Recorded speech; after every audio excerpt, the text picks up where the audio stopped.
যেটা হওয়ার সেটা তো হয়েই ছাড়বে। আর যা হবে তা খুব তাড়াতাড়ি হবে।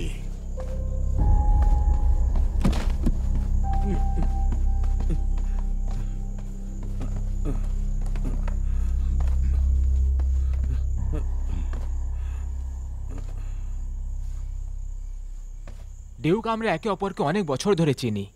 তুমি তো জানোই যে আমি এখানে কেন এসেছি। মহারাজ মন্ত্রীদের পরামর্শ দিচ্ছেন, আর এখন শাস্তি পাওয়ার সময় আমার। ওই সময় আমি মহারাজের সাথে মিলে লড়াই করতাম, কিন্তু এখন মহারাজ আমার সাথে ক্রূর ব্যবহার করছেন। মহারাজ আসলে কি চান সেটা আমি কখনো জিজ্ঞেস করি না। সমস্ত রয়্যাল গার্ডস আদেশের পালন করে শুধু। আমি এখানে আছি, তুমি আমার বাবাকে কিচ্ছু করতে পারবে না।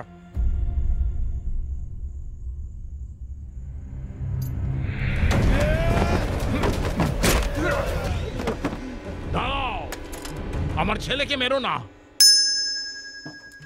তুমি যা যা বলবে আমি তাই করব।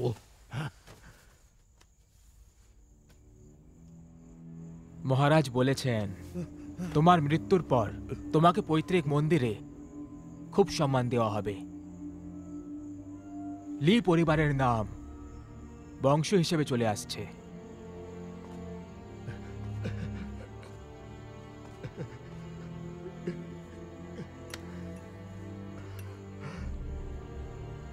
ঠিক আছে,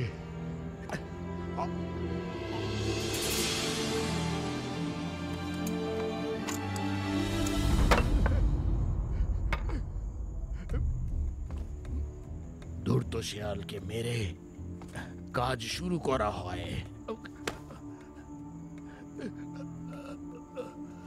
আর নিজের সহযোগীকে মেরে কুকাজ সম্পূর্ণ করা হয়।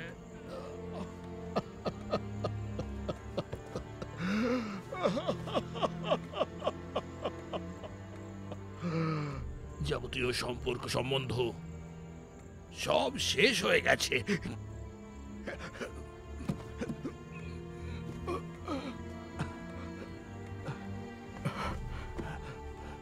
কমান্ডার, আমি তোমার কাছে ভিক্ষা চাইছি।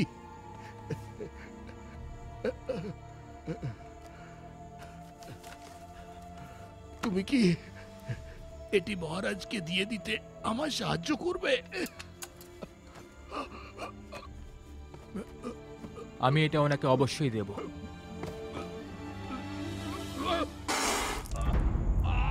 বাবা, বাবা, বাবা।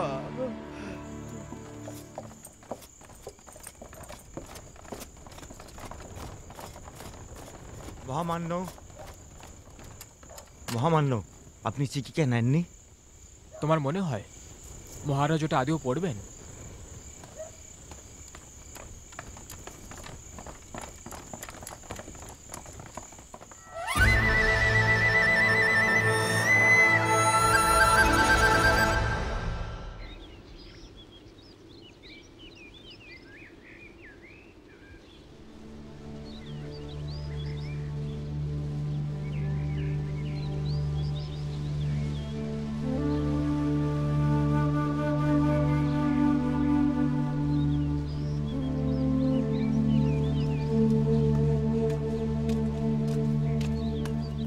দাদা, এখানে কি করছেন? আমি তোমাকে সব জায়গায় খুঁজছিলাম। কি হয়েছে? মহারাজ আপনাকে ডেকেছেন।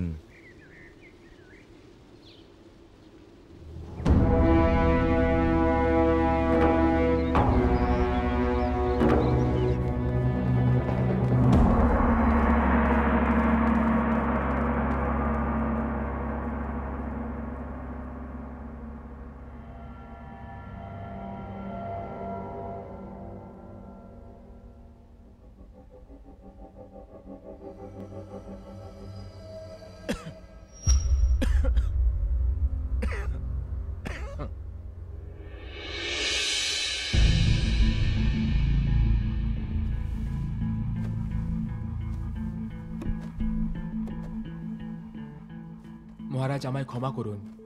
আমি এই কদিন সর্দি কাশির জন্য খুব সমস্যায় ভুগছি। আপনাকে কষ্ট দেওয়ার জন্য আমি আপনার কাছে ক্ষমা চাইছি। তুমি যেতে পারো। আজ্ঞে। কোনো ব্যাপার না, আমি তোমার কান পরিষ্কার করাচ্ছিলাম। তোমার মনে হয় তোমার কাশি আমাকে সমস্যায় ফেলবে? তোমার কি মনে হয় আমি বুড়ো হয়ে গেছি? আমায় ক্ষমা করে দিন। মহারাজের জয় হোক। আপনি সুস্থ থাকুন। আপনি সম্রাট এ দেশের। ওর কাশি আপনাকে কখনো বিরক্ত করবে না মহারাজ, কিন্তু ও তাকে বিরক্ত করতে পারে যে এ কথা বলেছে আর আপনাকে আঘাত করেছে। ইউফাং, তুমি জানো কি করে কথা বলতে হয়? জুবুল এই তো একটা মূর্খ।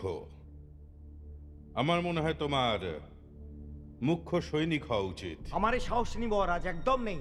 সেনাপতি অজয় হয় আর আমি। তোমার যখন সাহস নেই তাহলে এত বাজে কথা বলো কেন? তুমি গিয়ে ওটা নিয়ে এসো। আজ্ঞে।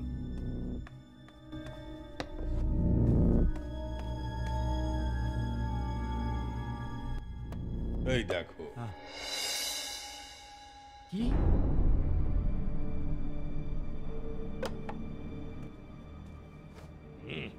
এখানে একটা চালাক চোর আছে যে খুবই তীক্ষ্ণ আর ক্ষমতাবানও বটে। তোমরা এই সময় এত অসাবধান কি করে হতে পারো যখন আমরা যুবরাজের ব্যাপারে ঘোষণা করেছি? বলো আমাকে। আমার শাস্তি দেওয়া উচিত মহারাজ, আমার শাস্তি দিন। না মহারাজ, আমাকে শাস্তি দিন। আমার সঙ্গে যাই হোক না কেন আমি ওই রাজকীয় মুদ্রা খুঁজে আনবো, নয়তো আমি ফেরত আসবো না। তোমরা আমার সঙ্গে একদম চালাকি করার চেষ্টা করো না। একদম না মহারাজ। সমারোহ শুরু হতে চলেছে আর আমাদের কাছে যুবরাজও আছেন, কিন্তু আমাদের শাহী জেটসিল হারিয়ে গেছে। এমন মনে হচ্ছে কেউ আমার পারিবারিক মামলায় দখল দিচ্ছে। 1 মাসের মধ্যে ইয়ানটিয়াং প্রান্তের 3 অধিকারী খুবই খারাপভাবে মারা গেছেন। হত্যাকারীদের খোঁজ করা চলছে, কিন্তু ওদের শুধু ছলনা করার জন্য রাখা হয়েছে। ওদের আসলে দরকার ছিল শাহী জেট সেল। এখন তোমরা ওই হত্যাকারীদের খুঁজো না, তোমরা শাহী সিলটা খুঁজতে থাকো। তোমাদের কাছে মাত্র 3 দিন আছে নিজেদের প্রাণ বাঁচানোর জন্য। আজ্ঞে মহারাজ।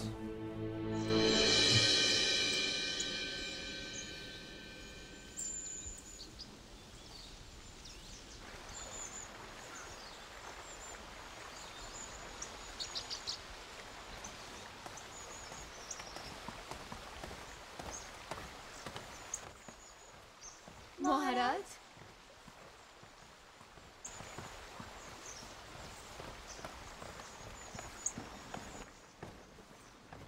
আসুন, বসুন। আগে আপনি বসুন।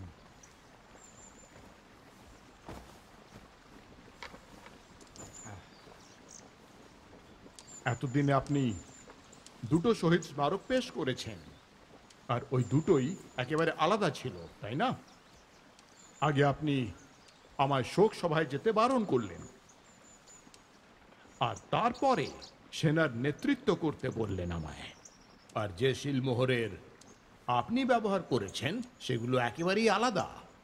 সবার আগে আপনি মহারাজের সাথে দেখা করে মন্ত্রী মশাইকে সম্মান জানানো, আর সেটা খুবই ভালো ব্যাপার ছিল।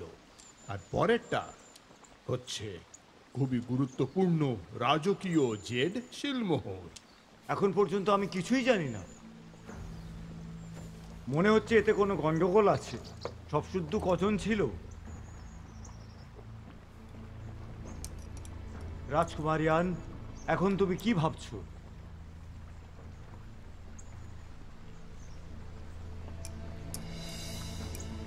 হ্যাঁ, এটা তুমি কেন করলে? আপনি আমায় ভুল বুঝে ফেললেন।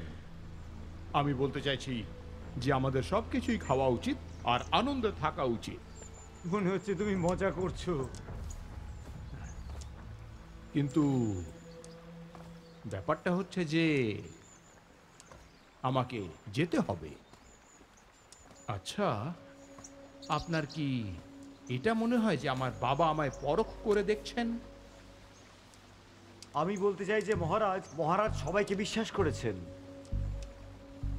কিন্তু মহারাজ নিজের কোনো ছেলেকে যুবরাজ করলেন না, নিজের নাতিকে করলেন।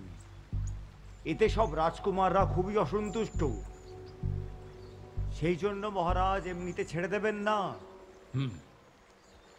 সেটা তো ঠিক কথা, আমি সত্যি বিদ্রোহ করতে চাই না, কিন্তু বুঝতে পারছি না যে আমার বাবা শুধু আমাকেই কেন বাঁচলেন।